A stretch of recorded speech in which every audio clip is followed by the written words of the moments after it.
tidak bakal cepat mati kalau masih kayak gitu. Bro, saat ini lingkungan kita udah mulai nggak stabil.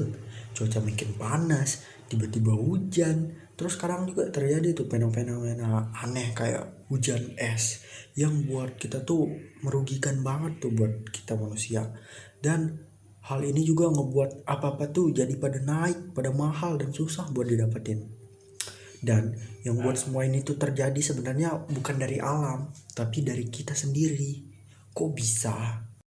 Jadi guys, dalam SDGs 7, di mana salah satu tujuan utama dari global yaitu penggunaan energi-energi bersih dan terjangkau, di mana seharusnya manusia menggunakan energi-energi bersih dan yang tidak berdampak terhadap lingkungan, serta energi itu mudah dijangkau buat semua orang.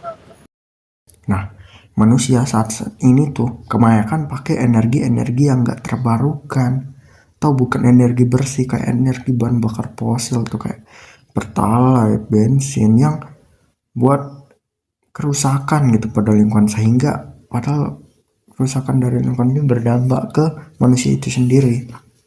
Dalam Al-Quran dijelasin dalam surah Al-Qasas ayat 77. Nah, kalau kita tuh dilarang buat kerusakan di bumi. Jadi ketika kita menggunakan energi-energi yang berdampak ke lingkungan itu, sebenarnya kita udah melanggar perintah Allah Subhanahu wa taala kepada kita. Bahan bakar fosil atau umumnya kita pakai itu bensin kayak Pertalite, Pertamax dan lain-lain.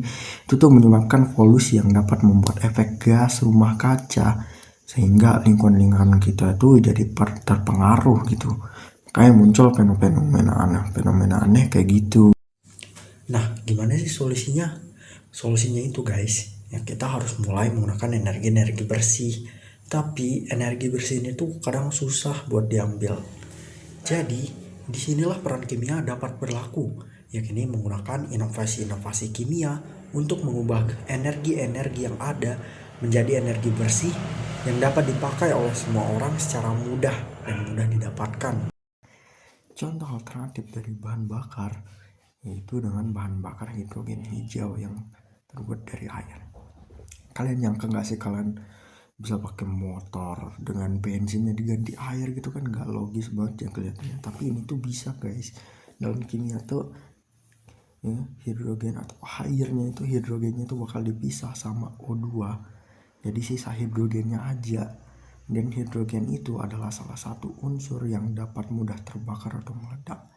Nah, ini tuh diminimalisir ledakannya, jadi itu bisa dipakai buat bahan bakar dari bensin gitu. Pasti sulit dipahamin guys. Nah, terus ada yang lain juga nih kayak panel surya. Kalian pernah lihat nggak di atap atau di tempat tinggi itu ada kotak gitu nih kayak gini nih. Nah, ini tuh panel surya guys. Ini tuh dapat mengubah energi cahaya matahari jadi energi listrik yang bisa dipakai di rumah gitu, buat buat lampu, buat TV. Nah, semua panel surya itu kuat guys. Dan inovasi-inovasi kimia lain tuh masih banyak guys. Jadi peran kimia dalam tujuan dari SDGs ke-17 ini itu sangat penting banget, di mana penggunaan energi bersih dan terjangkau. See you guys.